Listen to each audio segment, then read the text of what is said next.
O programa Auditório Livre traz a cobertura da palestra A Fiscalização Ambiental no Estado do Ceará, com a professora Elie Regina Fedel Marques, realizada no Auditório Beniveras, da Faculdade Integrada da Grande Fortaleza. A palestra foi realizada para recepcionar calouros e veteranos do curso de administração. Boa noite. Hoje a gente está promovendo para vocês uma palestra na área de gestão ambiental. A professora Elie Regina, ela é gestora ambiental, ela vai falar um pouco mais sobre o currículo dela para vocês, certo? E essa palestra, ela vale como atividade complementar.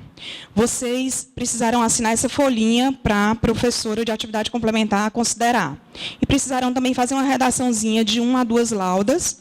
Laudas são páginas, para quem não sabe, 1 a 2 laudas, certo? Para entregar à professora quando vocês forem entregar a documentação para validar como atividade complementar, certo?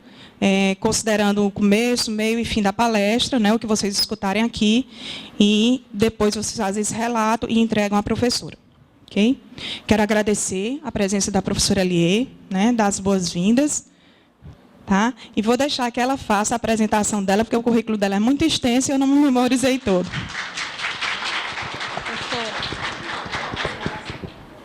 Boa noite. Quero me apresentar, né? A professora Cora começou me apresentando, mas eu vou falar um pouco mais sobre mim. Né? Eu tenho 1 hora só para falar e é muito conteúdo, mas vai dar certo. Fique bem à vontade, quem tiver alguma dúvida, não entender alguma coisa que eu falar, ou alguma palavra mais técnica, pode perguntar. Né? O importante é que vocês saiam daqui sem dúvidas, né? Realmente esclarecidos sobre o assunto de hoje. Isso é o mais importante para mim. Então, a minha primeira graduação, como a professora Cora falou, foi gestão ambiental, pelo IFCE de Fortaleza. Quando eu finalizei, eu fui para engenharia ambiental e sanitária, já concluí, e fiz algumas especializações. Né? Eu fiz auditoria ambiental pelo Centec, fiz engenharia e segurança do trabalho e fiz direito ambiental na Unifor. E agora eu estou no mestrado no PRODEMA, que é na UFC. O PRODEMA é um programa de desenvolvimento do meio ambiente. Né? Então, ele vê a parte de desenvolvimento sustentável, desenvolvimento do meio ambiente, de uma forma sustentável. Então, lá no mestrado, ele sempre deixa bem claro isso, né? Para não fazermos projetos com visão do desenvolvimento sem ver o meio ambiente, e não ver o meio ambiente sem ver o desenvolvimento, né? Nada utópico demais, daquele meio ambiente preservado totalmente, e nada destrutivo demais que venha comprometer a nossa vida futura, certo? Tive uma experiência na iniciativa privada, né? Quando eu me formei na gestão ambiental, eu fui para a iniciativa privada, passei 7 anos, um pouco menos, na iniciativa privada, e trabalhei a maior parte do tempo em construção civil pesada. Eu era gestora ambiental de obra, de grandes obras. Trabalhei no PCM, na termoelétrica, trabalhei no Metrosol, trabalhei no saneamento do lado por das dunas, até que eu fui chamada no concurso da SEMASSE para ser fiscal ambiental. Cargo esse que eu ocupo desde 2013, vou fazer 2 anos na SEMASSE. Então, quando a professora Cora me convidou para fazer uma palestra, eu quis aproveitar essa oportunidade para falar um pouco sobre a fiscalização ambiental no Estado. Não sei quantos daqui já ouviram falar, já conhecem o trabalho que a SEMASSE faz, mas eu acho interessante levar para as pessoas esse conhecimento, que as pessoas saibam como funciona. Bem, a fiscalização ambiental ela é muito ampla, porque a legislação ambiental ela é muito vasta. Então, claro que numa palestra de 1 hora, eu tive que resumir, sintetizar, então eu trouxe um esboço do que é a fiscalização ambiental, certo? Pode passar, professora, por favor. Bem, iniciando para falar sobre a fiscalização ambiental da SEMASSE, eu queria mostrar para vocês o objetivo e a missão, né? Qual é o objetivo no caso da SEMASSE? Para quem não sabe, a SEMASSE é o órgão ambiental de meio ambiente, né? Nós temos aqui a SEUMA, que é o municipal, em Fortaleza, né? O estadual, que é a SEMASSE, e o IBAMA, que é nacional. Em cada município deveria existir um órgão ambiental. Alguns deles têm, alguns não têm, certo? Municípios como Maracanaú já tem uma secretaria de meio ambiente, Caucaia já tem, Quixadá tem uma pequena, enfim, alguns municípios já têm, a maioria não tem, e também fica de competência da SEMASSE atender os municípios que não têm nenhuma estrutura ambiental, né, de órgão ou secretaria. Objetivo da SEMASSE, que é o estadual de meio ambiente: fiscalizar o meio ambiente urbano e rural, a fim de evitar a degradação ambiental e aplicar aos infratores as penalidades previstas na legislação vigente, garantindo que os recursos naturais sejam explorados racionalmente, visando diminuir a ação predatória do homem sobre a natureza. E, começando do nosso objetivo, né, eu já quero chamar a atenção de uma coisa. Muitas vezes a gente é parado em campo. Como eu sou fiscal de campo, né, claro. Então, estadual. Então, eu viajo pelo Ceará inteiro fiscalizando. E muitas vezes a gente é parado para ver coisas que a população acha que é proibido, que é impossível de acontecer porque está degradando o meio ambiente. Bem, nem a SEMASSE ela é capaz de banir o desenvolvimento, parar o desenvolvimento. Como eu falei, o que a gente deve pensar sempre é no desenvolvimento sustentável. Enquanto órgão ambiental, o que a gente pode fazer? Regulamentar essas atividades. Como? Bem, botando critérios para a utilização, critérios para a atividade, cobrando o licenciamento das atividades que são licenciáveis, e por aí vai. Então, é isso que a gente fiscaliza. Muitas vezes a gente chega no estabelecimento, a documentação está toda ok, a licença está ok, e aí a pessoa, mas é um crime ambiental. Bem, o órgão ambiental, a SEMASSE, tem um outro setor, que é o setor de licenciamento. Licenciou a atividade. Então, ele está exatamente apto a funcionar, né? Ele está com uma licença do órgão ambiental para funcionar. Então, só para deixar bem claro que nem tudo que é nocivo ao meio ambiente, mas quer dizer que isso não vai ser nocivo, que não vai ser prejudicial ao meio ambiente? Claro que vai. Claro que vai. Uma extração de areia, por exemplo, não tem como eu ter uma extração de areia sem não ter uma degradação ambiental. Mas, por isso que eu deixo bem claro isso. Ter normas regulamentadoras que a gente possa, no mínimo, controlar. Já que a gente não pode impedir, acabar com ela, né? Assim, quando a gente estuda meio ambiente, né, a gente tem que ter esse cuidado muito grande, né? A maior parte dos meus cursos foi de meio ambiente, então a gente fica com aquele sentimento, né, de querer preservar, de ficar triste quando vê uma degradação, mas quando a gente vai para a realidade, tanto na empresa privada, né, que foi o meu caso, de obra, né, quanto na empresa pública, agora como fiscal, a gente vê que enfim, né, o mundo real é um pouco diferente. No mundo real, a gente tem que ver uma forma de não desistir de cuidar do meio ambiente, né, de não desistir de ter levantar a bandeira ambiental, vestir a camisa. Mas também não pode sair impedindo tudo, porque é inviável, né, é surreal, não daria para acontecer, certo? A missão: desenvolver ações preventivas e repressivas no sentido de garantir o cumprimento da legislação vigente ambiental, através da coordenação, planejamento, supervisão e promoção de ações de fiscalização, de acordo com a legislação ambiental em vigor na sua área de atuação. Pode passar. Bem, uma novidade da fiscalização ambiental da SEMASSE, a partir de 2014, foi a divisão do grupo de fiscalização em grupos temáticos, para facilitar. Por quê? Quando eu entrei na SEMASP, não era assim ainda. Era um grupão, e o grupão atendia o que vinha para a nossa pauta de trabalho. Só que muitas vezes a gente atendia coisa repetida. A gente, uma equipe ia, depois a mesma pessoa fazia a denúncia outras vezes, 3 equipes iam num canto e não tinha uma comunicação. Isso atrapalhava muito o nosso trabalho. Fora que a gente começava um procedimento, como a gente já ia para um outro canto, para uma outra área, não podia concluir, não podia acompanhar o procedimento.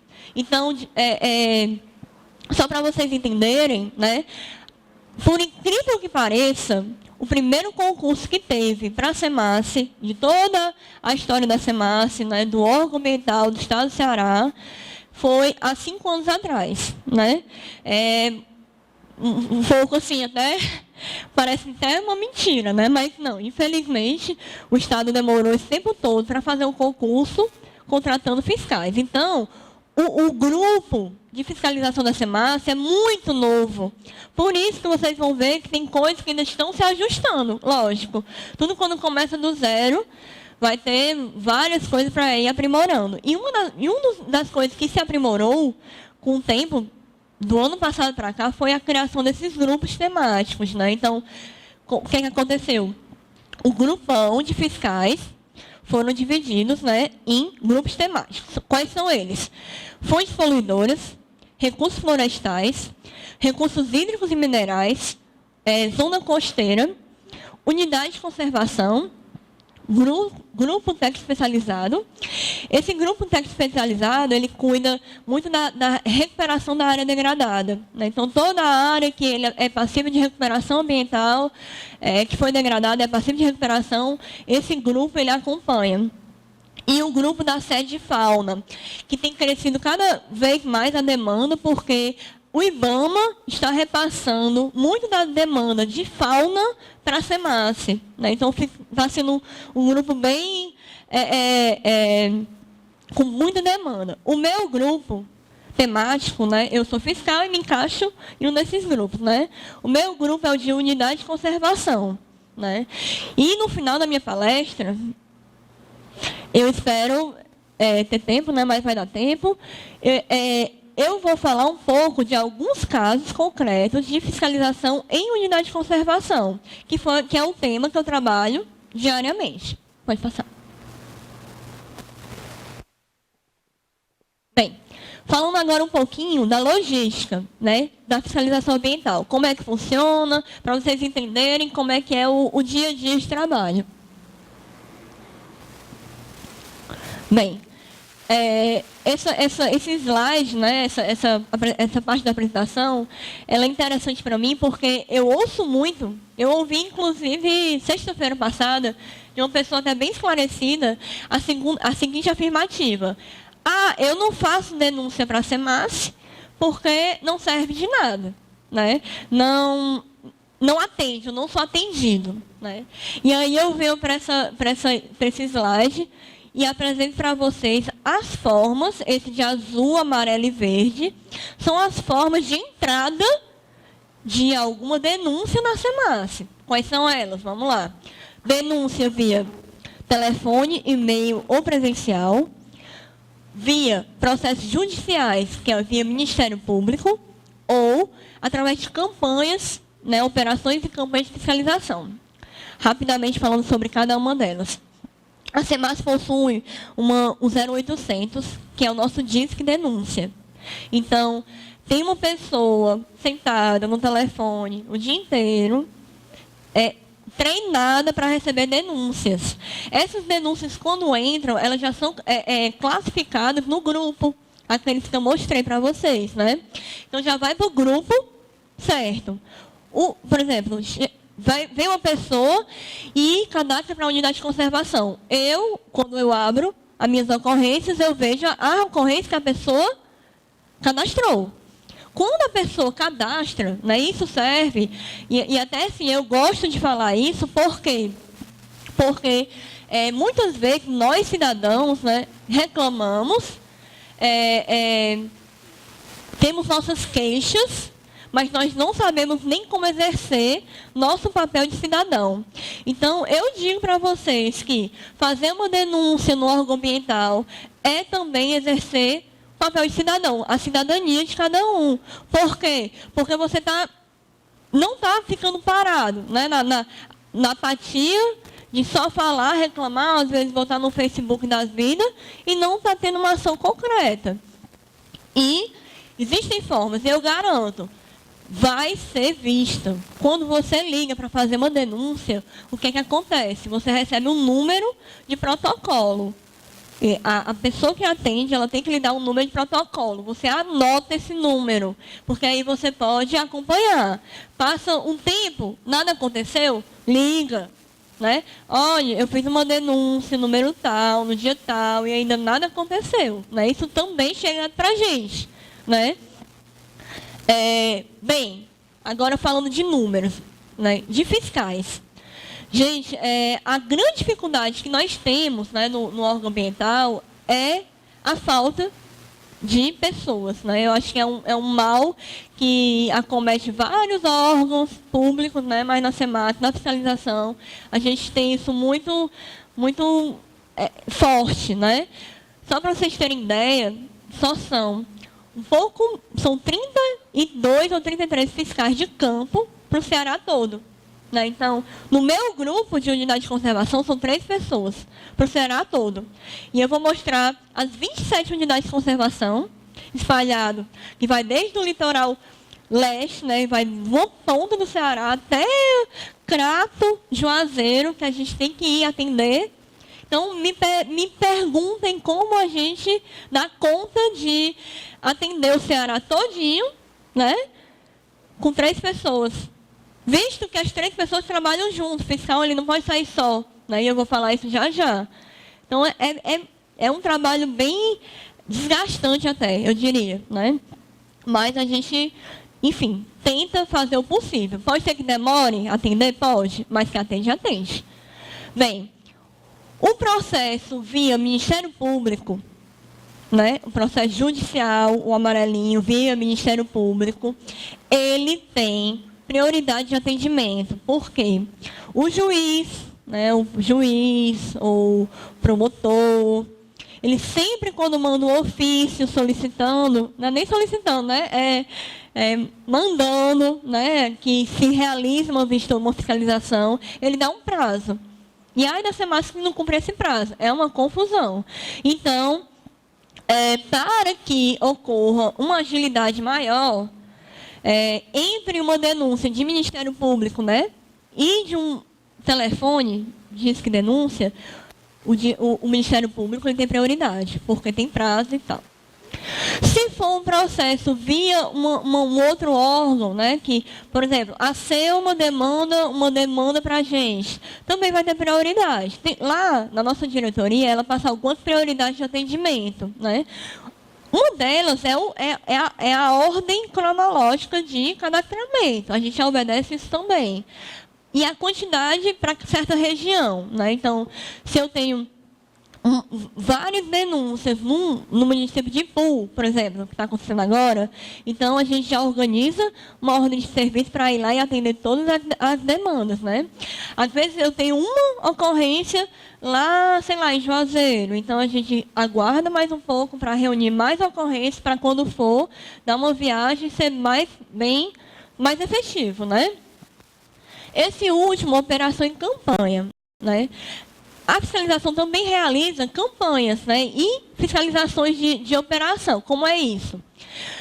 São as operações que elas não são demandadas pelo Ministério Público, nem via e-mail, nem via telefone. Nós fiscais, temos uma percepção de alguma problemática, organiza uma operação e vai sem ser demandado. Certo? Então, essa é a diferença das entradas. Tudo isso vai para a nossa diretoria de fiscalização, que filtra, né, que organiza. Tem certas coisas que eles pedem, eles mesmos pedem urgência. Olha, vocês vão ter que atender agora o processo do Ministério Público tal. Né? Então, na semana que vem. Então, a gente também tem que obedecer o que a diretoria da gente estabelece, claro, né? E daí vai para a execução. Pronto. Bem, então, agora na execução, né? Primeiro, antes de ir para o campo, né? Como tem no verdinho ali, sede, pré-campo, a gente tem que organizar. A gente recebe a demanda, como eu já falei, faz a programação do roteiro de viagem, porque como são poucos fiscais, como a demanda é grande, não tem como a gente ir. Eu vou agora lá para Juazeiro atender uma ocorrência. Não dá, porque enquanto eu estou indo só atender essa ocorrência, se eu tivesse sentado, organizado, eu ia ver que no caminho, por exemplo, eu ia ter mais umas 10 para atender. Então, a gente tem que fazer essa seleção prévia, organizar o roteiro de atendimento e a ordem, né, para ficar uma coisa organizada. E aí a gente emite uma ordem de fiscalização, né, que vão todas as ocorrências dentro da ordem. No campo, a gente faz a busca pela infração, faz uma análise da situação, procura o infrator, e isso muitas vezes é o mais complicado. A gente vê a infração, por exemplo, uma extração de areia, como eu já falei anteriormente. A gente chega no campo, acha a extração, comprova o crime, mas não encontra o infrator. E aí, como fazer para aplicar a penalidade para o infrator sem o infrator? Né? Então, muitas vezes a gente tem que fazer trabalho de investigação mesmo. Às vezes acontece de encontrar um carro na propriedade, pela placa do carro a gente tem que sair rastreando a criatura. Ou então, a gente coloca uma placa de embargo lá bem grande para a pessoa ver e procurar ser massa. Isso, por incrível que pareça, dá certo. A gente coloca, porque o embargo, ele tem que ser escrito, ele tem que ser entregue. Mas a gente coloca a placa para a pessoa se intimidar e procurar ser massa. Isso dá certo. E quando a gente encontra a pessoa em campo, a gente já faz todo o procedimento. E eu vou explicar como. Depois, a gente volta para o escritório. Quando a gente volta para o escritório, tem muito trabalho a ser feito, porque cada ocorrência que a gente vai é um relatório separado. Se eu faço uma multa, se eu faço um embargo, uma apreensão de alguma coisa, né? Então, cada situação é um relatório que eu tenho que fazer, que eu tenho que elaborar e dar os encaminhamentos devidos. Pronto. Bem, a estrutura básica, como eu falei, né?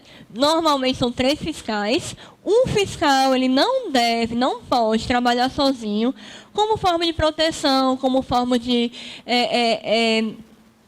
o fiscal, né? Muitas vezes, ele é mal visto, mal recebido. Muitas vezes, gente, quase sempre, né? Quase sempre. Ele é mal visto, mal recebido. Tem gente querendo, sei lá, nem que seja, como é que eu posso falar? Fazer alguma forma da gente se sentir intimidado, ou tem a questão da propina, né? Graças a Deus que, como a gente sempre anda em 3, é mais complicado, né, disso acontecer. Porque a pessoa fica intimidada até de propor. Quando propõe alguma coisa bem né, superficial, a gente já corta logo e não tem esse problema. Antigamente, antes do concurso, que os fiscais iam sozinhos, esse problema era bem grande, né? Quando estabeleceu esse procedimento de ir em 3, então a pessoa, quando vê 3 fiscais, ela fica mais tímida, né, para fazer alguma coisa. Não. Nem sempre tem uma mulher e nem sempre tem um homem. Isso é uma ótima pergunta, porque a gente percebe que quando tem uma mulher, sempre acalma mais os ânimos, porque as mulheres, elas são mais bem recebidas do que os homens, normalmente. E quando é só mulher também, é um problema, porque às vezes é uma ocorrência num canto extremamente ermo, num canto extremamente deserto, com pessoas mal encaradas, usuários de droga. E quando são só 3 mulheres, complica. Então, é difícil acontecer. Normalmente, pode ir 3 homens, mas 3 mulheres, eles só se for o último caso, mas eles sempre tentam colocar um homem. Mas se no caso não tiver, a gente puxa o motorista, né? Já aconteceu, deu só com mulher na minha equipe, e a gente puxa o motorista, pelo menos é um homem, né? Não é fiscal, mas é um homem, já ajuda, né? A estar, sei lá, dando aquela proteçãozinha, né? Gente, assim, né? A gente se sente mais seguro, não vou mentir, né? Quando a gente tem um homem na equipe, assim, a gente não usa arma, né? Não tem colete à prova de bala, é só Deus mesmo que protege, né? Mas quando tem um homem, já dá uma tranquilizada, né? Eu sei que talvez ele fosse o primeiro a correr, né? Não sei. Mas a gente tem essa segurança, né? A gente se sente mais tranquilo. Até porque, assim, é interessante porque quando você chega num canto que só tem homem mal encarado, quem é que vai abordar? É um homem da equipe, né? Então, as mulheres ficam de apoio, fotografando, anotando, e o homem faz esse contato direto, né? Quando é muito hostil o ambiente, sabe? Bem...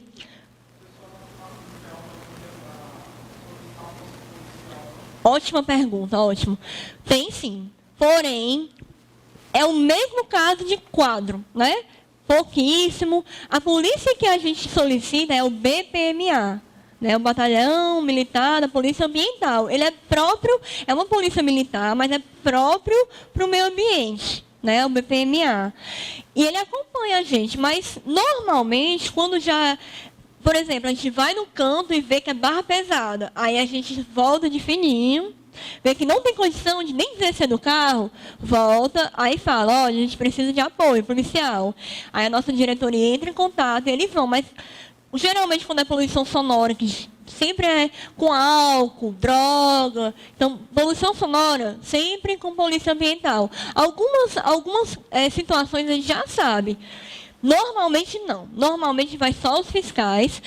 Caso a gente veja que não tem como, aí a gente volta, né, e pede a polícia, certo?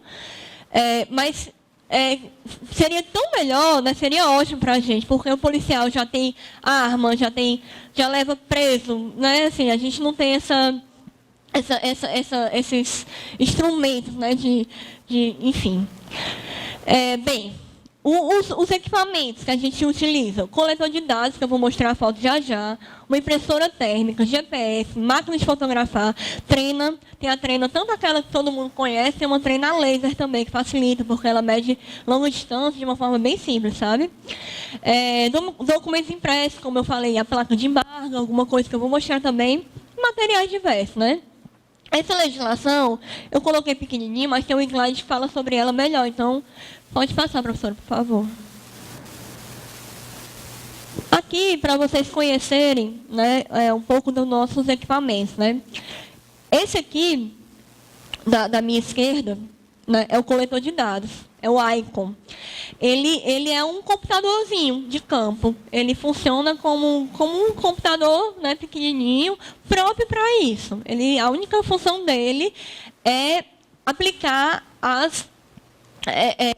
os procedimentos administrativos, como um auto de infração, um termo de embargo, um termo de apreensão, uma advertência, uma notificação. Então, ele é muito prático, porque a gente não precisa ficar escrevendo no papel, com carbono, não tem nada disso. A gente faz tudo no Icon, né, no coletor de dados, e imprime na impressora térmica. Então, ou no buraco que a gente, né, tiver, a gente pode fazer o trabalho lá, já entregar para a pessoa bonitinho, certo?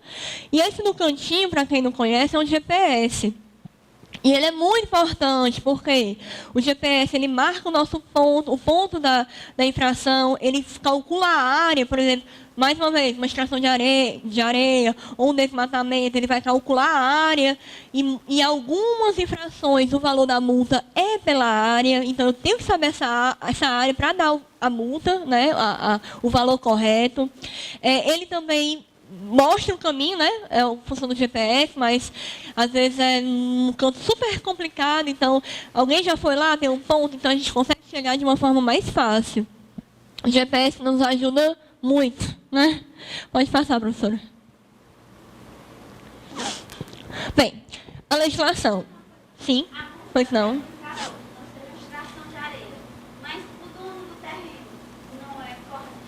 Ótima pergunta. Sim. A legislação ambiental, ela prevê esse tipo de autuação. A gente tem a opção. A gente poderia até autuar o dono do terreno e quem está extraindo.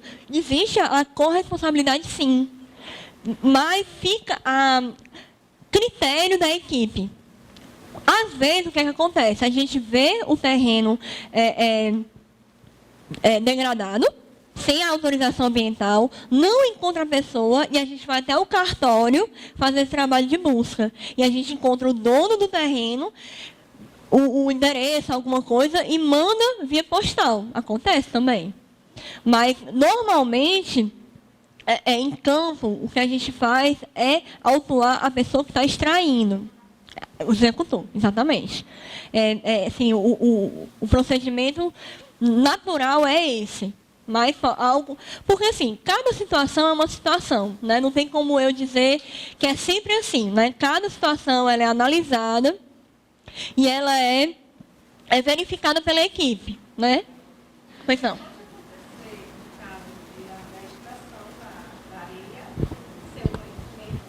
Do dono. Sim. Ela perguntou. Ótima pergunta, excelente pergunta.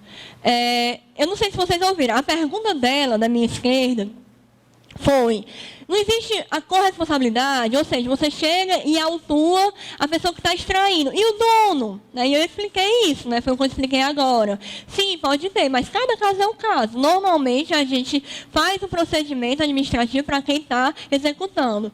A pergunta dela foi com relação...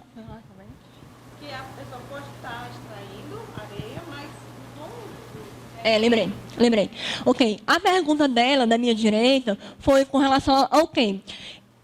O dono tem um terreno, ele não tem uma cerca, uma porta, alguma coisa, e vem alguém extrair sem o conhecimento. Gente, acontece demais. Aí a gente procura o dono para fazer algum procedimento e ele fala assim: eu não estava nem sabendo. São poceiros, são, sei lá, invasores. Porém, o que é que a gente entende na nossa legislação ambiental? Que o dono do terreno, ele é responsável. A partir do momento que ele é responsável pelo terreno dele, ele é responsável por tudo que acontece no terreno. Inclusive um dano ambiental, o crime ambiental que esteja acontecendo. Então, ele tem que prover meios, né? Tem que ver formas de não acontecer. Se vai cercar, se vai murar, se vai botar capanga armada, brincando. Mas, enfim, alguma forma de não deixar que aconteça a degradação ambiental. E ele pode, sim, ser autuado, mesmo sem ele saber. Sim. No caso, a pessoa que comprou o local, ela é ressarcida de alguma forma? Ótima pergunta. Bem, muitas vezes, sim. Né? O correto é sim. A pessoa ela tem que ter esse ressarcimento do governo para que a área seja desapropriada. Certo? Então, o procedimento normal é esse. Às vezes, o valor é muito pouco. Pelo menos é isso que eles alegam. Por exemplo, um dia desse eu fui uma fiscalização aqui mesmo em Fortaleza, numa área dessa de APP.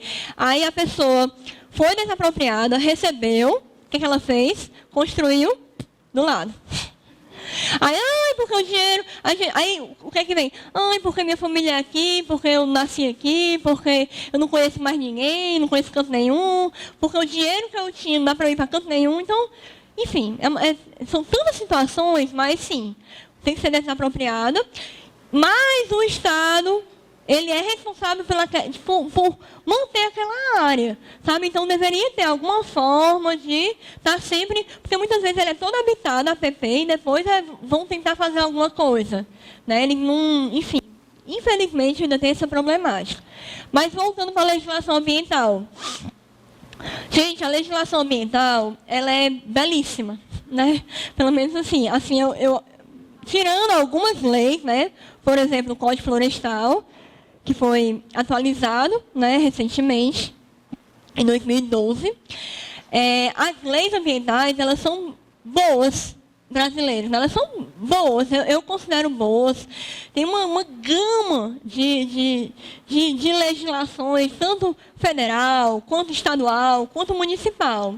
O ruim é aplicar, né? O ruim é você fazer valer a lei, até mesmo a lei de APP. É complicado, né? Na prática, né? No dia a dia, ela é bem complicada de ser cobrada. Não tinha como colocar todas as leis ambientais, eu coloquei algumas, as mais importantes ao meu ver, né? A Constituição Federal de 88, que, enfim, é a nossa lei maior, não tinha como deixar de colocar, e a partir dela que vem todas as outras.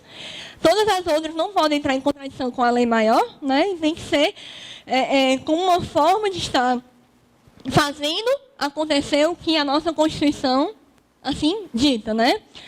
A Lei Federal 9605 de 98, que lei é essa? É a Lei de Crimes Ambientais, né? Essa é a lei na nossa bibliazinha, né? Nossa cartilha de fiscalização, a Lei de Crimes Ambientais.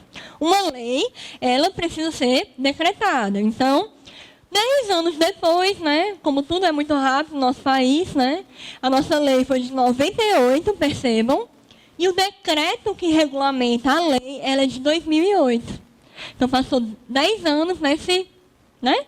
Então, o decreto 6514 de 2008 é o decreto que regulamenta a lei de crimes ambientais. O que é isso? O que é um decreto que regulamenta? Bem, a lei vem para dizer de uma forma ampla, né? O decreto, ele vem estabelecer os critérios. Então, a lei fala das infrações, o decreto ele vai dizer o valor, por exemplo, das multas, ele vai especificar, né? Cada uma das infrações. Bem, só para vocês entenderem, vou tentar ser o mais clara possível. Nem toda infração ambiental é um crime ambiental, certo? Mas todo crime ambiental é uma infração ambiental. Dá para entender? Vamos lá. A Lei de Crimes Ambientais, é a Lei 9605, é a Lei de Crime Ambiental, certo? Então, vai ter uma lista de atividades que são consideradas como crime ambiental. O decreto, ele traz as infrações ambientais. Diversos, mas tem infração que não é considerado um crime. É considerado apenas uma infração ambiental, mas não a ponto de ser um crime ambiental. Qual é a diferença? A diferença é na esfera que ela é tratada. Quando a infração é considerada um crime, ela vai para a esfera penal. Qual é a esfera da SEMASSE? Administrativa, certo? Quando é um crime, quando a gente pega um crime em campo, a gente tem que acionar nossa esfera penal. Através do quê? Ministério Público. Tá? Só para ficar um pouco claro. O COEMA 04, ele dá uma lista de atividades que são passíveis de licenciamento.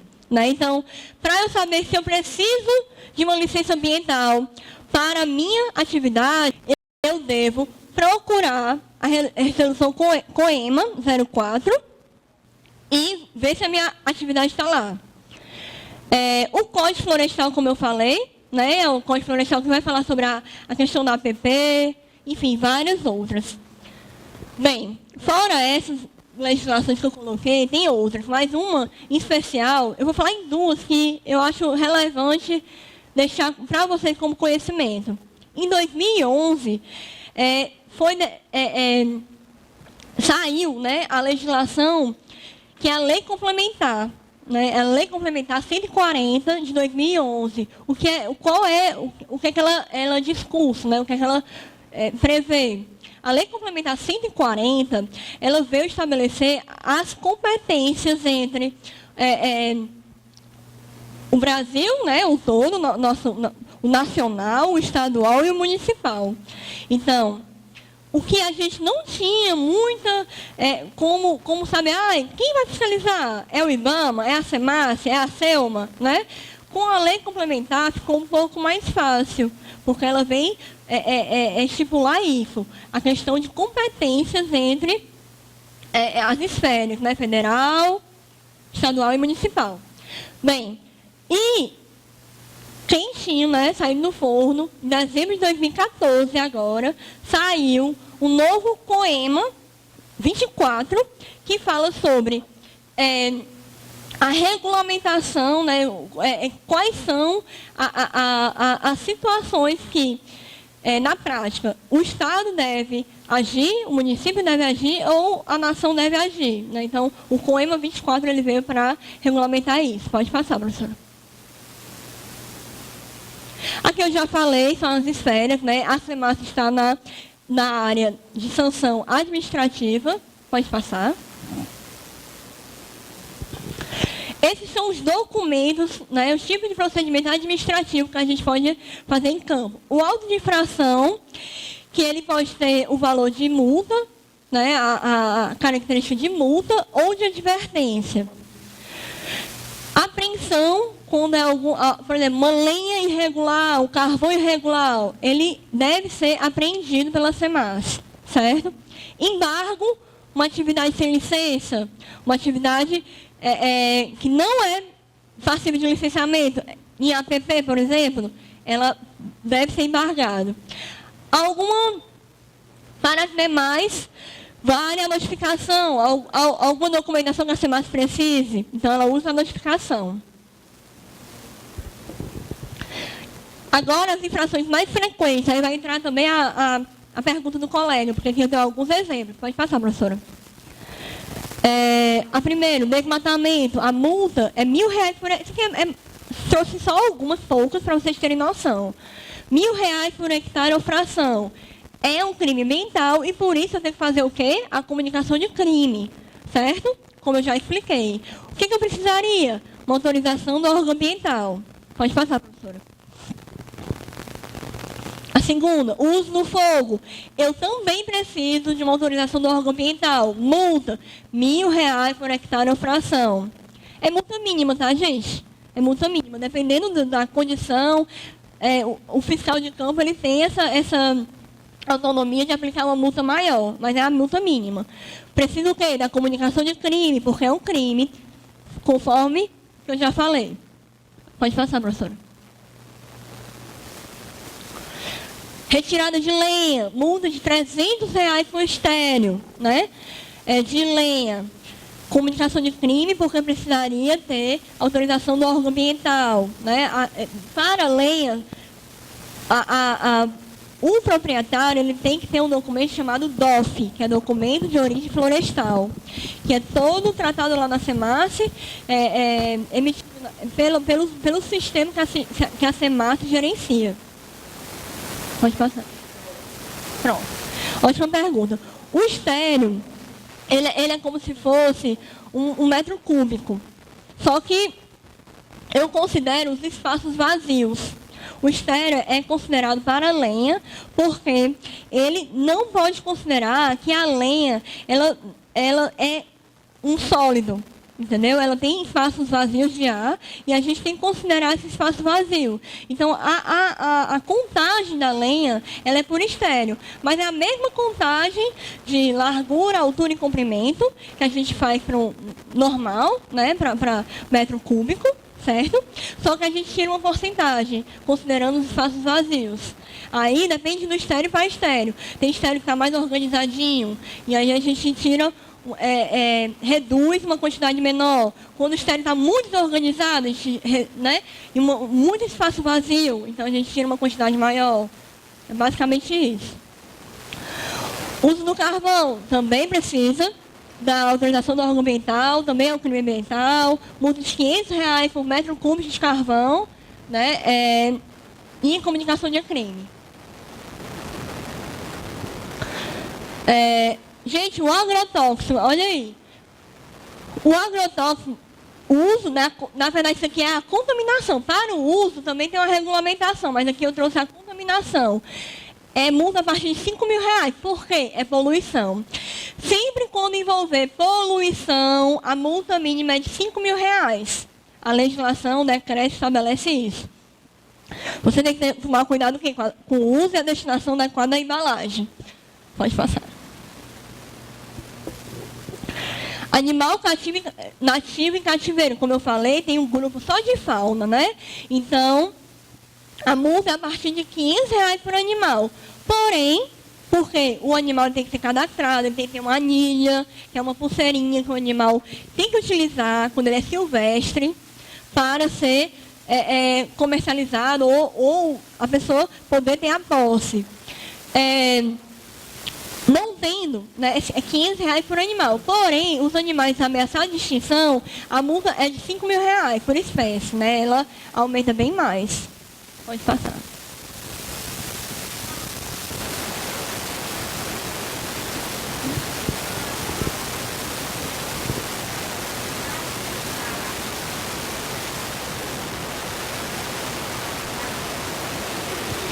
Ótima pergunta.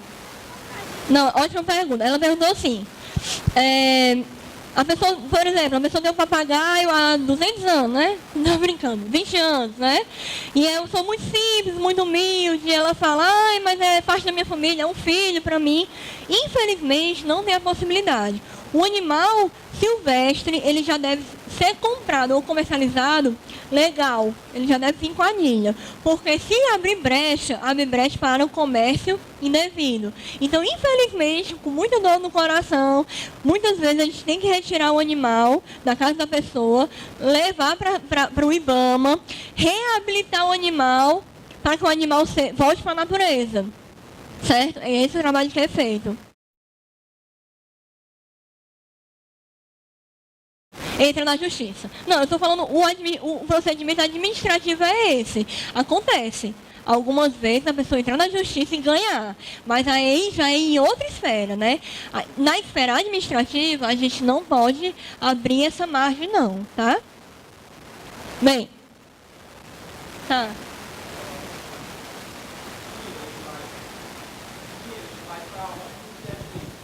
Certo, ótima pergunta. Bem, todo o dinheiro, né, que vai para a SEMASSE, certo? Ele tem que ser administrado de uma forma transparente, né? O que muitas vezes não é, assim, a gente não tem nem conhecimento do que é feito, mas ele vai para a administração pública, vai para a administração pública mesmo. Bem, o valor que é de compensação ambiental, o que é uma compensação ambiental? E rapidamente, é quando uma obra, para funcionar, ela tem que pagar uma compensação ambiental. Esse valor, ele tem que ser utilizado em unidade de conservação, unicamente nas áreas de conservação ambiental, unidade de conservação. Os demais, né, as demais quantias vindas para o Estado, vai para a administração pública. Não especificamente para a fiscalização, ou vai para... Não, é para a administração pública de uma forma geral. Já vai para o Tesouro e tal, e daí vai ser administrado. Assim, não vem nem para a gente nada. A gente não tem nem conhecimento como é que é feito esse... Assim, a gente não recebe valor, nada, entendeu? A pessoa já paga o boleto, já vai para a administração pública essa quantia. Pode passar, professora. Bem, eu trouxe algumas fotos mais ilustrativas para vocês terem ideia. Essa primeira foto, ela é de uma extração de areia. E aí, esse daqui da direita é um colega. É só para vocês terem ideia, né, no desnível, né, no perfil que foi aberto aí com uma extração irregular. Né, imagina a quantidade de areia que não foi retirada, removida daí. Pode passar. Aí é uma ilustração de poluição, do que a gente pega. Todas essas fotos que eu trouxe foram fotos que eu retirei, né, de fiscalizações que a SEMASSE realizou. Então, essa é uma realidade aqui de um lixão, né, olha a quantidade de resíduo. E essa da direita é mostrando a contaminação já no recurso hídrico.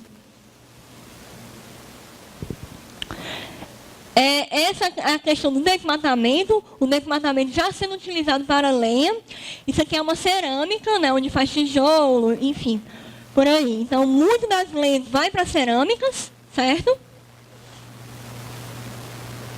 E não precisa voltar não, mas aquele professor, essa imagem mostra o que eu estava tentando explicar. Muitas vezes a gente chega em campo e tem uma montanha de lenha. E ela não está muito direitinho. Como é que eu vou pedir para a pessoa ajeitar? Então, é por isso que é considerada em estéreo, tá? Bem, aqui é uma atividade que foi embargada. E essa é a placa de embargo. Por quê? Não tinha licença ambiental ou não era passível de licenciamento. Então, já é embargado na hora. Essa placa, essa daí, são barracas de praia. Barraquinhas. Barraca de praia precisa de licença ambiental. Bem, rapidamente, eu tenho só 3 minutos, né? Eu vou mostrar para vocês, eu não vou conseguir mostrar tudo que eu tenho, não. Mas eu vou mostrar um exemplo de fiscalização em unidade de conservação. Pode passar, professora. Aqui, é só para vocês terem noção do que eu tenho de unidade de conservação no estado do Ceará para 3 fiscais, né? Distribuído em todo o Ceará. Pode passar. Uma dessas unidades, pode passar, professora. Não vai dar tempo de ler, tá? Pode passar. Quero mostrar o caso prático. Pronto. Uma das unidades estaduais, né? Unidade de conservação estadual é a unidade de conservação da Lagoa de Jijoca. Bem, só para vocês entenderem, cada unidade de conservação, ela deve ter um decreto próprio. O que é isso? É um decreto onde regulamenta a criação da área protegida, a unidade de conservação, tá? A Lagoa da Jijoca tem um decreto dela, que é o 25975 de 2000. No decreto, em cada decreto, ele vai falar sobre as coisas específicas de cada unidade. No decreto de Jijoca, o que a gente fala? É proibido o tráfego de veículo em lagoa. Então, lá em Jijoca, na lagoa, o que a gente fiscaliza? O tráfego de veículo em lagoa. Certo? Então, só para vocês entenderem, cada unidade tem a sua proteção própria. E isso vai estar estabelecido onde? No decreto de criação. E um dos exemplos é esse. Pode passar, professora. Um dos exemplos é esse. Foi uma ação que a gente fez lá em Jijoca, em parceria com a prefeitura, em parceria com o CONPAN, que é o órgão de gestão do meio ambiente do Estado, né? Em parceria com muitas vezes até com ONGs, a gente trabalha em operações conjuntas. A gente fez essa ação lá, vistoriando, fiscalizando o tráfego de veículo, tá? Gente, eu trouxe outros exemplos, mas como esse aqui foi uma armadilha que a gente pegou no manguezal, no Pacuti, foi bem, até assim, bem especial para mim, porque, enfim, imagino quantos animais não eram capturados e eram mortos e torturados, sei lá, né? E aí foi uma ação que a gente fez, pode passar, professora, para destruir a armadilha, né? Era uma armadilha bem grande, enfim. E essa última ação foi na área de proteção na Serra de Baturité, né? A gente fez uma parceria com a prefeitura, ministrou um curso, a gente também faz esse trabalho de educação, né? De treinamento, de educação. Por quê?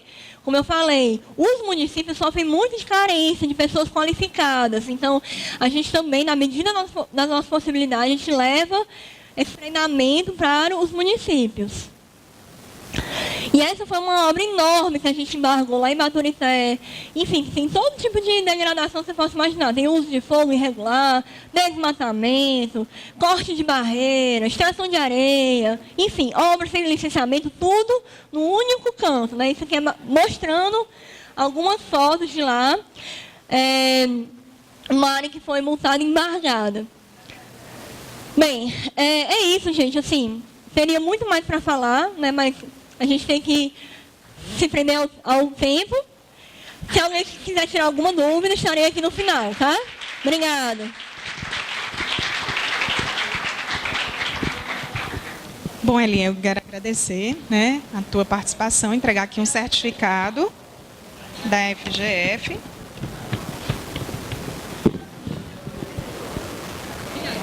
Marlon tá doido para tirar uma foto ali.